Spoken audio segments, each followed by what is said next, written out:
Ayan mga puting-ting, oh, Sakura Ampli, wala siya mang ibang issue kundi yung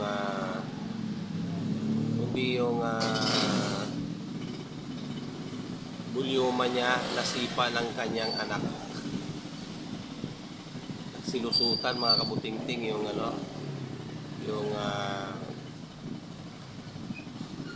yung mga bulyum.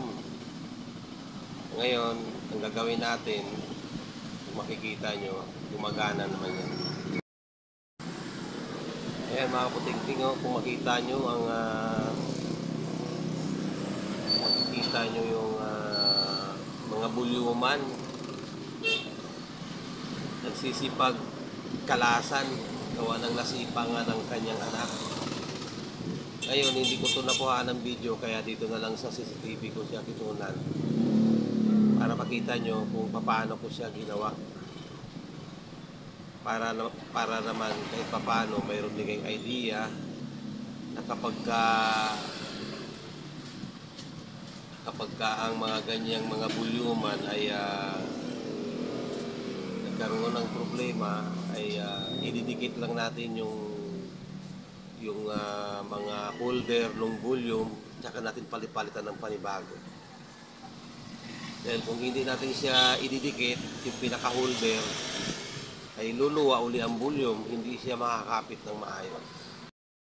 Kung makita nyo yung may-ari, inaantay niya talaga yung kanyang ampli na pinagawa, at talagang pinapanood niya kung paano ito gagawin.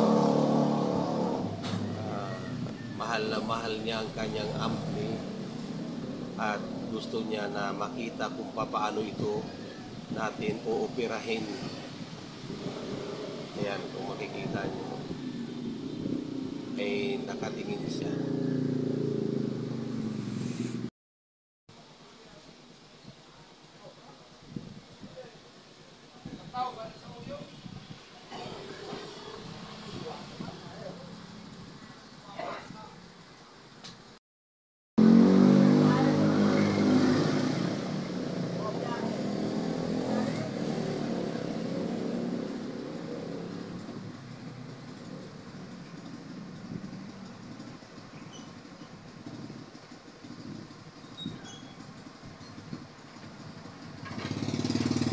Okay mga kabuting-ting, sa ilang saglit ay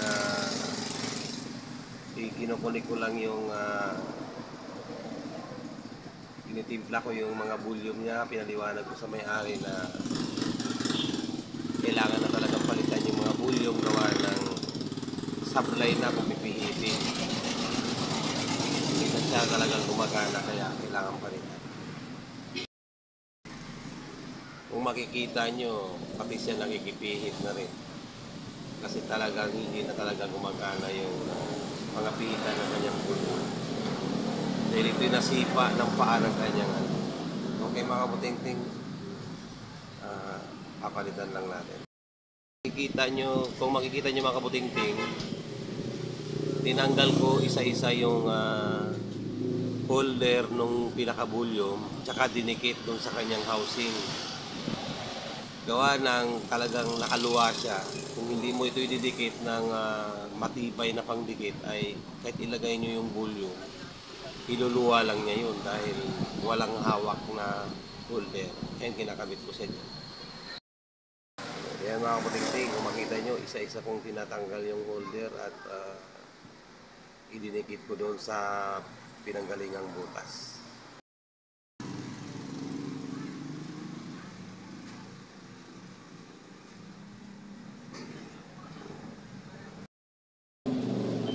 Ayan mga kabuting-ting, oh. Patuloy ko pa rin dinidikit yung mga holder ng volume na natanggal dahil sa pagkasipa ng kanyang anak. Pagka hindi niya pati kinakabit ang holder, ay kaya ng sabi ko, luluwa yung volume. Kailangan nakadikit talaga.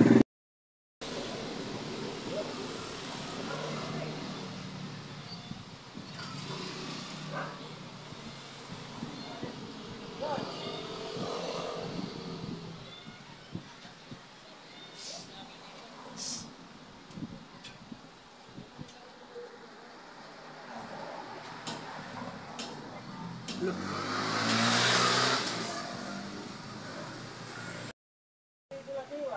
makita nyo mga kabuting-ting, gawa na, tapos na. Napalitan ko na ng bulyom, tsaka yan, takpan ko na. Kasi yun lang naman talaga ang issue niya, yung mga bulyom niya, nagsiluwaan. At kailangan na lang natin siyang takpan para matisting na.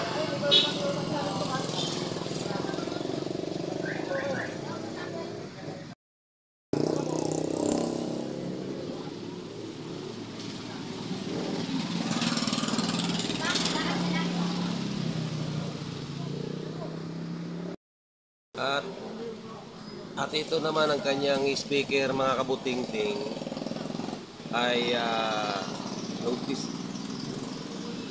nung testingin namin ay may problema yung tweeter, hindi gumagana. So ang sabi ko sa may-ari, kailangang palitan.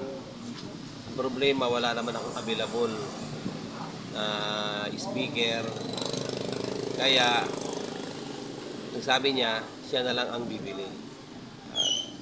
Mamaya mga kabuting-ting, pag nakabili na siya, ay isasalpak na lang natin. Kita nyo, sira. Binigay ko na sa kanya yung sample. Sabi ko, kayo na lang bumili kasi nagmamadali siya. At saka ayaw niya na pabalik-balik. Kaya sabi ko, kayo na lang bumili ng Twitter. Para pagkabili nyo, isalpak natin ulit. Okay mga kabuting-ting. Mga kabuting-ting, ay ito mga kabuting-ting, inasimul namin itong speaker. Gawa ng pinalitan namin siya ng Twitter, sira na ito. Ito, sira na rin. Ang problema, yung nabiling Twitter, mas malaki yung butas, kaya medyo binutasan ng kunti lang naman bahagya para magkasya. Ayun na siya. Yung kagaya niya mga kabuting-ting, hindi yan kakasya, kaya ginawa, binutasan ng panibago. Ito si Kuya, siya yung may-ari ng aming ginagawang amplifier na sinama na niya yung kanyang speaker. At ang kanyang amplifier ay ito. Ito yung kanyang amplifier, Sakura mga kabuting-ting.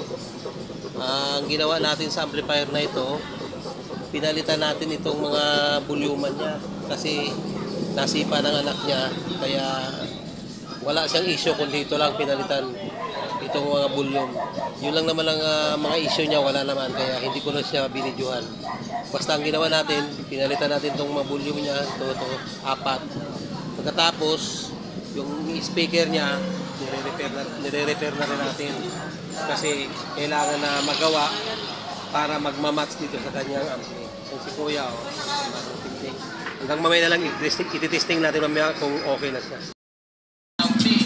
Mga kabuting-ting, siya pala yung may-ari ng amplifier na pinapagawa natin ngayon. Ititesting niya. Kaway-kaway, boss!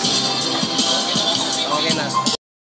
Mga kabuting-ting, nagawa na namin yung speaker na pinalitan ng mga Twitter. Gaya ng sabi ko kanina, ang problema ng ampli, wala naman, kundi pinalitan lang natin yung mga bulyuma niya. Ngayon, nung pag-testing natin yung mga bulyuma niya, medyo hindi maganda ang tunog, kaya pinalitan. Pati yung Twitter, pinalitan ng mga kabuting-ting kasi gawa ng wala, hindi na gumagana. Ayun, napalitan na natin. Ito yung dati niya, pinalitan ko na. Yung bago mga kabuting-ting, napalitan natin. Okay natin, testingin natin, tang marinig ko natin mga kabuting-ting. Bulyum. Won't you tell me how to tell them about you?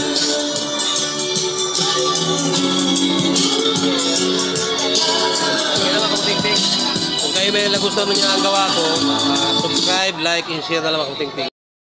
Kabuting-ting, shout out pala sa ating mga commenters na si George Labarinto, Cesar Ramada, Dennis De La Cruz, Lito Saday, Ruben Puentes, at si Cramby, manager ng Signal, at yung aking kapatid na si Martian Explorer Life. Okay mga kabutingting, maraming salamat sa mga ating mga commenters. Please like, share, and subscribe. Maraming pong salamat mga kabutingting.